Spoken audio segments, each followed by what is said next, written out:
Get ready. 5 seconds. Start.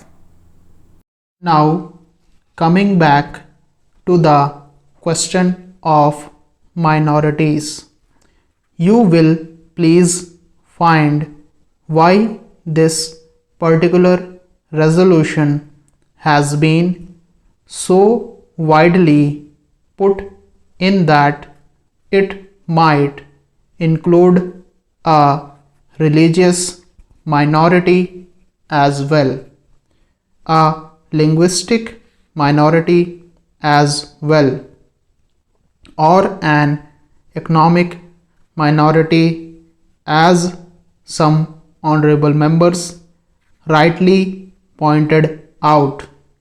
Para. Now, sir, a question arises whether there ought to be any such protection in so far as a particular type of minority is concerned. I shall deal with the question of minorities at some length, but you will please find, sir, what the honorable mover wants is that there ought to be a permanent minorities commission.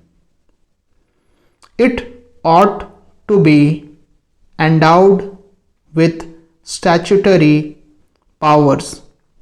Therefore, sir, an attempt is being made for the first time by my honorable friend for driving a wedge between a community and a community. Para.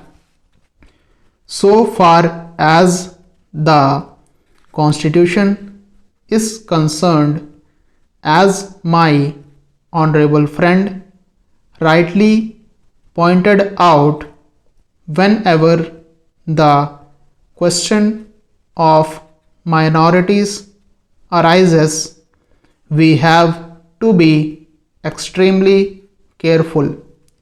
The Constitution is a very sacred document which has embodied all the different aspects of the common question of India's nationality. India is one in spite of different types of languages and religions, but in the midst of all these diversities, we have to develop a common nationality. Therefore, whenever we consider the question of the development of the nation and the interest of the nation, you cannot afford to think in terms either of religion or of language. Para. It is true, sir, that there are different religions. It is also true that there are different languages. Therefore, a question arose, and the framers of the Constitution had to devise a constitution in the midst of the unity of India with certain diversities here and there. For that purpose, what they did was they devised a common nationality for the whole of India, and in so far as religious minorities were concerned, they were given certain rights. I would not go into the details regarding the provisions of the fundamental rights regarding the practice of religion. Certain rights have been given to the religious minorities, and beyond that, it would not be proper to bring in the religious minorities for political rights. For that, we have to be extremely careful. I would also point out that while we have to develop a common nationality, the members of the Indian nation have to understand that we are one nation. Para. Therefore, certain rights in respect of religious minorities were given.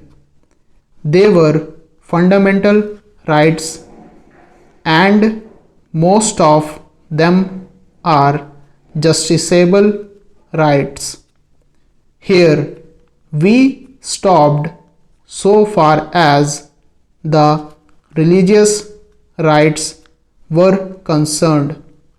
Then a question arose: what ought to be the attitude of not only the government but the society regarding the languages?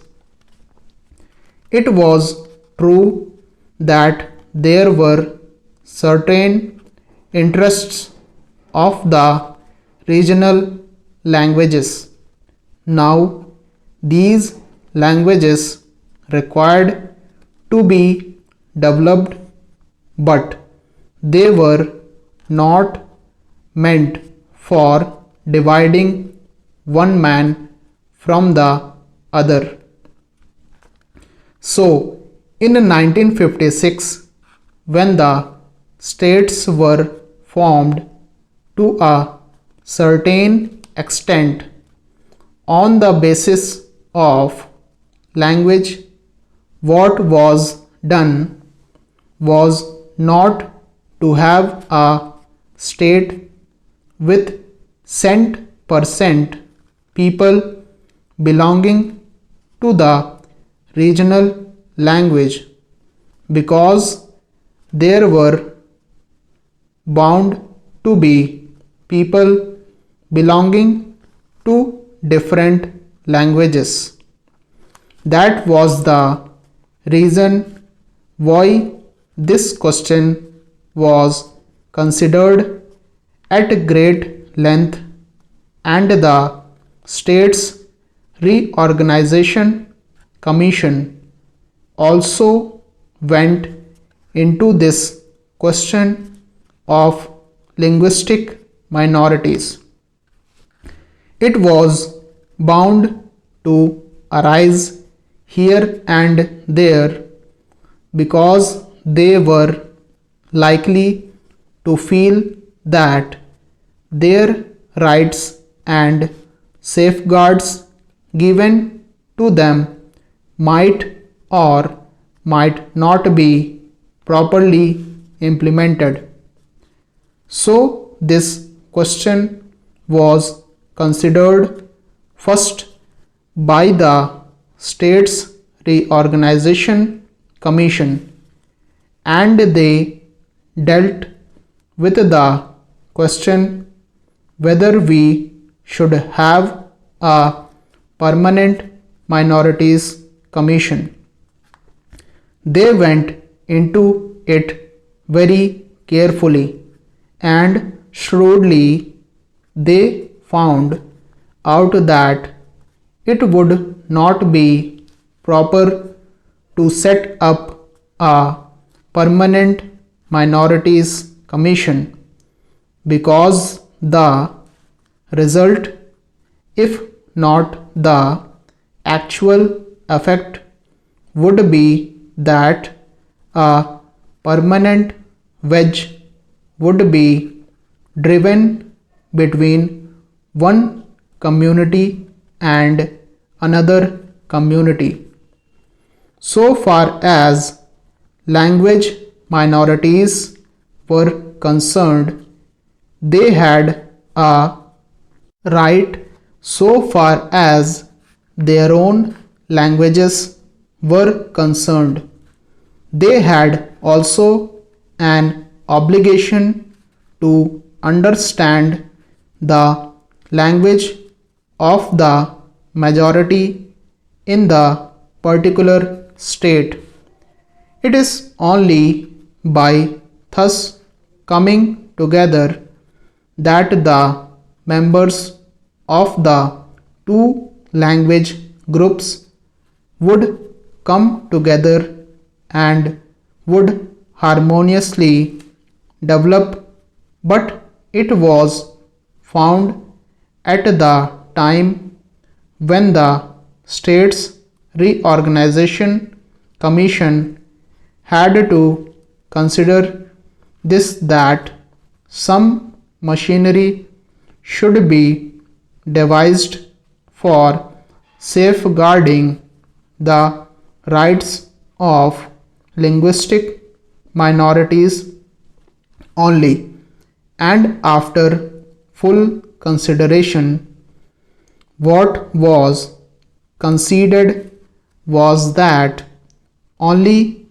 in respect of linguistic minorities certain rights should be extended and certain rights should be safeguarded, and an officer should be appointed by the President for making a report on the question whether these rights of the linguistic minorities are or are not properly safeguarded.